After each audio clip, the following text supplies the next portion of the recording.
इस वर्कशॉप को चलाने वाले और एक जो यूनिक आइडिया है इसको अनुष्ठान में लाने के लिए जो लोग कोशिश कर रहे हैं, इसके बारे में मैं परसों जब राजीव जी मुझे मिले थे और उसका डिटेल उन्होंने प्रोग्राम भेजा था, ये लीडरशिप मिशन का क्या उद्देश्य है और इसको किस ढंग से वो लोग चला रहे हैं, तो ये सारी चीज़ें उन्होंने बताई। तब मैं उनको ये कहा, ये सिर्फ ऐसा नहीं होना कि सिर्फ ये 5 डिपार्टमेंट मिलके आप लोग कर रहे हैं। जब 5 डिपार्टमेंट मिलके कर रहे हैं तो अकेला नहीं चलना, सबको लेके चलना। तो इसीलिए मैं कहा कि इलेक्शन में ये ज़रूरी है कि हमारे वोट बैंक तो SC ST OBC के भी हमारे लोग हैं, माइनॉरिटीज़ के हैं, इन सब को पता लगना चाहिए कि हम एक दूसरे की मदद कर रहे हैं। एक दूसरे को छोड़ के अगर करेंगे तो हम उसमें यशस्वी नहीं पाएंगे। तो मैं वही उद्देश्य से एक छोटा सा मेरा भाषण है, मैं आपके सामने वो पढ़ के सुनाऊंगा, फिर 2 बात और भी करूंगा। जैसा कि हमारे राजेश ने बताया कि उदयपुर संकल्प के बारे में और वहाँ पर जो निर्णय हुआ, और उसके बाद में जो राजू जी ने कहा कि उस निर्णय को लागू करने के लिए हमको क्या करना चाहिए, तो उसी उद्देश्य से मैं यहाँ पर आया था। हालांकि मेरा प्रोग्राम तो पहले ऐसा नहीं था, लेकिन राजू जी ने बोला कि आप आकर अपना 10-15 मिनट एक उनको अपने विचार अगर सुनाएं तो वो ठीक रहेगा। तब मैंने इसको स्वीकार किया और मेरे जो अपॉइंटमेंट्स प्रोग्राम थे उसको पीछे डाल के इसीलिए मैं यहाँ पर आया हूँ आपके सामने। उदयपुर के कांग्रेस चिंतन शिविर में लीडरशिप डेवलपमेंट मिशन की घोषणा की गई, कई फैसले लिए गए। इस बीच में राहुल जी ने कन्याकुमारी से कश्मीर तक भारत जोड़ो यात्रा के द्वारा देश में एक नया वातावरण बनाया है। देश के प्रमुख मुद्दों को जनता की चर्चा में ला दिया है। छत्तीसगढ़ में कांग्रेस का महाधिवेशन हुआ, आप सभी को मालूम है। संगठन को मजबूत बनाने के लिए हम लोग लगातार जोर दे रहे हैं। हाल ही में कर्नाटक में कांग्रेस की एक ऐतिहासिक विजय हुआ, इसीलिए हम सब लोग उनको बधाई देंगे। आप सभी लोग जानते हैं कि Congress party SC ST constituencies जो है, इसमें हमेशा लीडरशिप की कमी रहती है। इसमें 2 चीज़ होते हैं, या तो हम ऐसे लोगों को चुनते हैं जो हमारी बात सुनते रहे, साथ में आते रहे, और चंद लोग तो यहाँ तक एक्सपेक्ट करते हैं कि मेरा बैग उठा के वो लेके चलना, ऐसे को सपोर्ट करते हैं। तो आपका काम भी ये है कि आप अपने क्षेत्रों में इनएविटेबल बनना चाहिए। आप भी अगर दूसरों के ऊपर डिपेंड रहे तो आपको कोई मदद नहीं करेगा। आप पार्टी के मदद करने में सबसे आगे हैं। अगर ऑर्गेनाइजेशन को महसूस हुआ, वहाँ के लोकल नेताओं को भी महसूस हुआ और आपके पूरे वोट आप ट्रांसफ़र कर सकते हैं, ये अगर उनके दिल में आया तो आपको कोई लीडर छोड़ के काम करने के लिए तैयार नहीं।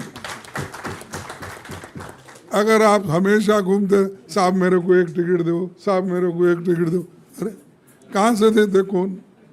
तो मैं ऐसा आपको कहूँगा कि कोई नहीं देता। और ये आप ध्यान में रखिए, जब तक आप मजबूत नहीं होते, SC, ST, OBC, माइनॉरिटीज़, अगर ये मजबूत अपने आप अपने पैर पे जब तक खड़ा होने की शक्ति और स्वाभिमान जब आपके पास नहीं होता तो कोई पूछते नहीं। कोई भी कितना बड़े लीडर, आपको रिस्पेक्ट उसी वक्त मिलता है, चलो भाई आपने काम करने का है, उसको छोड़ो मत। तो मेरा यही कहना है कि ये मशीन का काम, आपने जो कहा, ये लीडरशिप का काम, इसको बढ़ाना है। इसका मतलब ये भी नहीं लोकल लीडर से आप झगड़ा करो, सुबह से शाम से शिकायत करो। लालू जी हमारे जो लोग बहुत से हमारे कर्नाटक से भी आए हैं और दूसरे भी, कि लोकल लीडरशिप के साथ भी अच्छा रहो और अपनी छवि भी बना के रखो। ये दोनों है। एक लीडर जाता है तो दूसरा आता ही है, एक अगर नहीं माना तो दूसरा तो मानना पड़ेगा आपके वोटों के लिए। तो ये, और एक मौका जब आता है तो मैं आपसे कहूँगा, आप लोग लड़ना नहीं आपस में। आप में किसी को एक अच्छा आदमी को मिला तो सब मिलके उसको सपोर्ट करना। नहीं तो हमारे बहुत से बंधु लोग क्या करते हैं कि उसको मिला तो गिराओ, नेक्स्ट टाइम मेरे को टिकट मिलता है, तो उसको गिराने के होड़ में रहते हैं। ये नहीं होना चाहिए।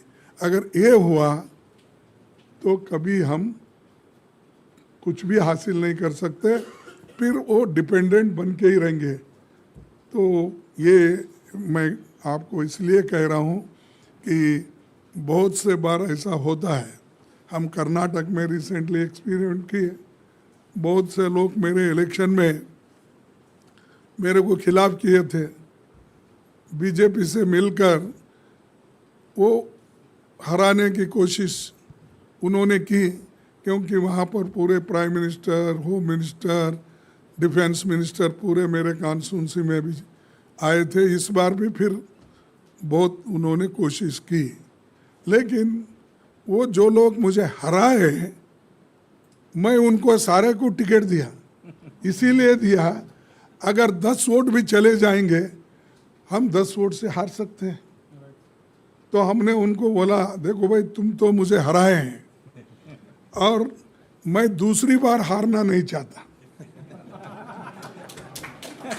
पहली बार हारा इसीलिए कि वो लोग मेरे हराने की कोशिश बीजेपी ने की, आरएसएस ने की।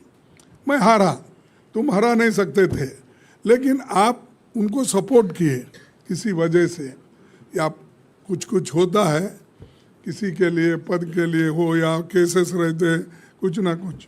लेकिन मैं उनको बोला, तुम मेरे को सपोर्ट नहीं किए, ठीक है, लेकिन मैं तुमको सपोर्ट करता हूँ। इसीलिए करता हूँ कि मुझे कांग्रेस को वापस लाना है, सत्ता में आना है। और सत्ता में जब तक आप नहीं आते, कोई कुछ पूछता भी नहीं। भाई 1-2 के काम होंगे, दूसरे के नहीं होंगे, लेकिन आप ये नहीं सोचना मेरे लिए क्या है, सब उसको मिला, इसको मिला। अरे भाई, हमारा जो मेन उद्देश्य है वो ये है कि देश के डेमोक्रेसी को बचाना है और देश के संविधान को बचाना है।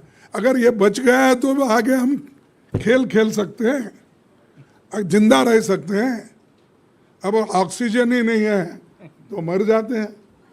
तो ये कॉन्स्टिट्यूशन हमारे लिए ऑक्सीजन है, ये डेमोक्रेसी हमारे लिए ये भविष्य है।